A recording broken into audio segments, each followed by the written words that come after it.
Good afternoon, and welcome to this week's episode of Off the Bounce. I'm your host, Dylan McElroy, and it is Saturday, August 29th.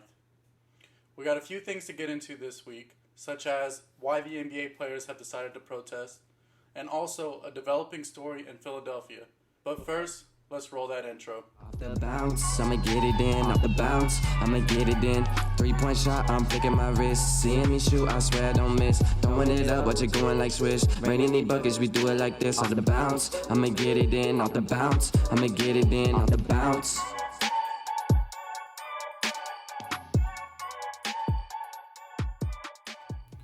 To start things off this week, I think it's best that we acknowledge what has been the biggest story in the NBA and really America in this past week. On Sunday, August 23rd, Jacob Blake was shot 7 times in the back by police. Now, this is a very disturbing video, and I'm not gonna go into, oh, well, this news source said this news source said this news source said this. I'm only going in what I seen on this video. And that's also a touchy thing, because this video could have been edited to only show what we want you to see and then not the rest. So gotta get that out of the way. And I also am going to acknowledge that I am a white man and that this probably won't affect me as much as somebody in the black community, but it still nonetheless is just a disgusting video, and I'm really just disgusted as an American citizen. What happened to Jacob Blake is just wrong. I don't feel like black, white, Hispanic, anybody should deserve to be shot 7 times in the back. Like, I can't wrap my mind around how that is okay, and the people that are defending the police officers that this is okay. 2 shots would be overkill, let alone in the back while his back is turned. And if you watch the video, he didn't comply, and I do get that. He didn't comply and he was reaching in his vehicle. But you're telling me that those 2 officers couldn't detain this man non-lethally and, subdue him? I mean, we have things such as pepper spray, tasers. Those are 2 big guys. They could have tackled him to the ground, but instead he was shot 7 times. 7 times. I can't get my head around that. It's so much. It's overkill. Especially, this also comes at a thing because this happened. More people are going to be sharing other videos, but it's still quite obvious. Like, there's other videos of criminals that actually have a weapon, that weren't reaching in a vehicle because there may be a knife in that vehicle, that actually had a weapon in hand and were met less lethally by police. Now, you got to take into account area and everything like that, but still, it's just ridiculous. Because of this, NBA players took a stand on Wednesday, first starting with the Milwaukee Bucks sitting out their Game 5 against the Orlando Magic. After that happened, all the games from Wednesday seemed to just shut down. That included what may be the last game for the Lakers and a few others. So, biggest takeaway from this is we kind of got to apologize to Kyrie Irving, because Kyrie said it, that he doesn't know how well he felt about the NBA season continuing whenever all the George Floyd stuff was going on, because he felt like that's going to take the light away from George Floyd.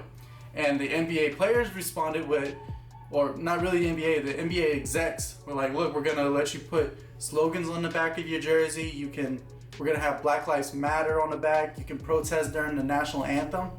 And everybody's like, all right, well, we're going to go down there and we're going to use our fame and our platform, and that's how we're going to get injustice. That's how we're going to fight it, which on paper sounds like a good idea.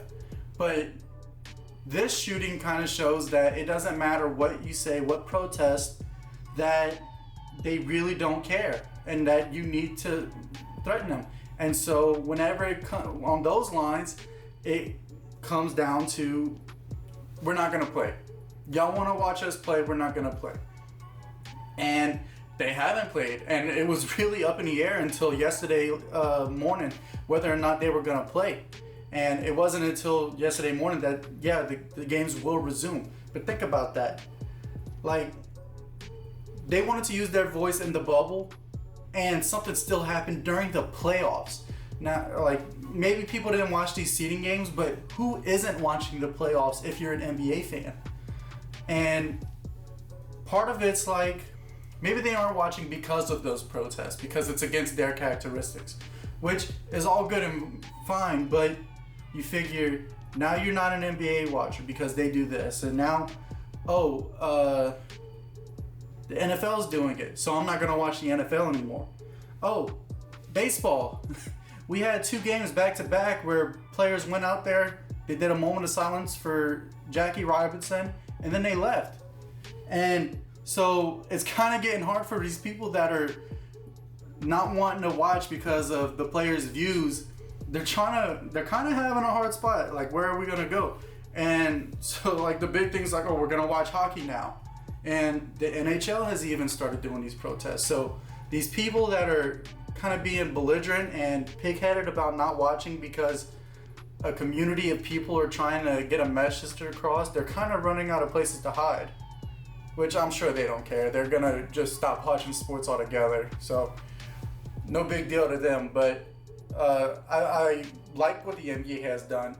There were some players that were frustrated. LeBron is among those, and I think that's only because they wanted to do a unified. It kind of felt like, from what I'm hearing, the Bucks kind of just did this on their own, and they would have rather like, no, look, we were all gonna do it. We had a plan.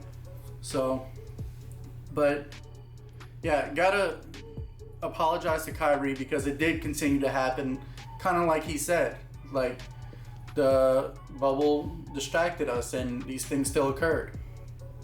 So the players did vote whether or not to continue the season, and a big surprise were the teams that really had the most on the line, that being the Clippers and the Lakers, were the only 2 that voted not to continue the season. And that hits big, especially whenever it's somebody like LeBron James, who his legacy is really on the line, where he needs a finals win to establish himself as the GOAT and things along this nature. He's willing to sacrifice his legacy to get social injustice fixed. But they did vote. They agreed to keep on playing, but they met with the execs and the GMs, and they kind of set their guidelines. This is what we want to happen.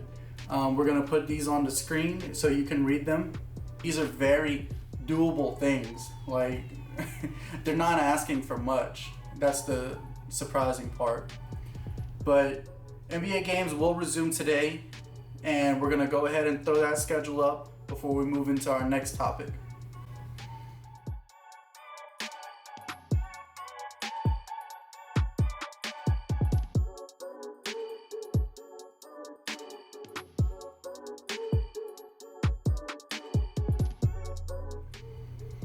All right, well, the Philadelphia 76ers finally made the tough choice, and they let go of Coach Brett Brown.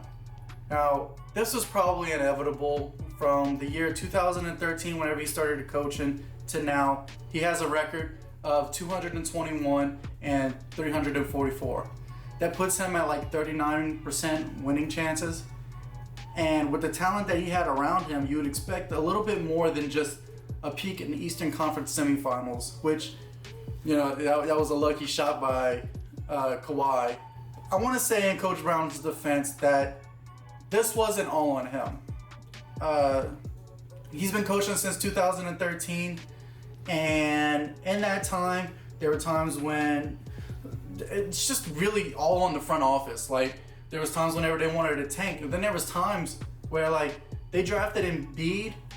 They drafted Nerlens Noel, Jahlil Okafor, Embiid, 3 players in the same position, and they were tanking on purpose. So whenever you bring up Coach Brown's record, it's like, well, what do you want him to do?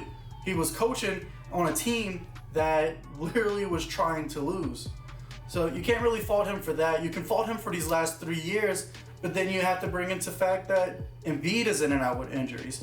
Simmons is in and out with injuries. Embiid really, like, he has to load manage himself, so they lose games that aren't at home. I think what the new front office is trying to say is like, look at the Celtics. They're another young team, and they're ready. They were ready. Jason Tatum's rookie season, whenever Kyrie was out, and went to the Eastern Conference Finals and went to a Game 7 with the King, LeBron James. So I guess that's what they're looking for in this team, but I doubt they're going to find it. I feel bad for Coach Brown because I think that he, just like Alvin Gentry, was just in a bad situation. And I really wish that they would have traded one of these players, either Ben or Embiid, instead of firing him first. Like, I think that's what needed to be done first. Because I think it's inevitable that either Ben Simmons or Embiid, and I'm hoping it's Embiid, are going to get traded in this offseason. I'm thinking that they're going to go through a new era. But that'd be something more to get into in its own segment. We're really focusing on Coach Brown. I still don't feel like he had a fair shot. I like Coach Brown. Now, I will say in defense of the front office that actually fired Coach Brown, that these playoffs, now granted Ben Simmons was out, but still this was rough. Like, it was really rough.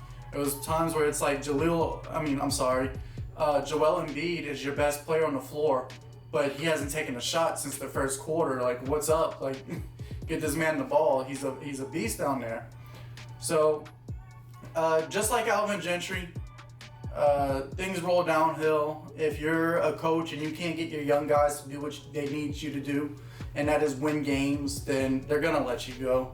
And it's unfortunate to Coach Brown. Hopefully he can find a spot.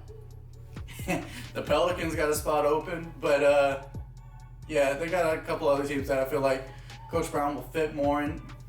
I really would like to see him as a coach with a fully established team, nothing that he has to tinker with, like with the 76ers and how they're still young. Ben Simmons is only in year 3, so best wishes for Coach Brown and the Philadelphia 76ers. Really excited to see what y'all do in the offseason. But that's going to go ahead and wrap up our show today. It's a little shorter because it's been long episodes these past couple of weeks. And that's all I have. See you next time.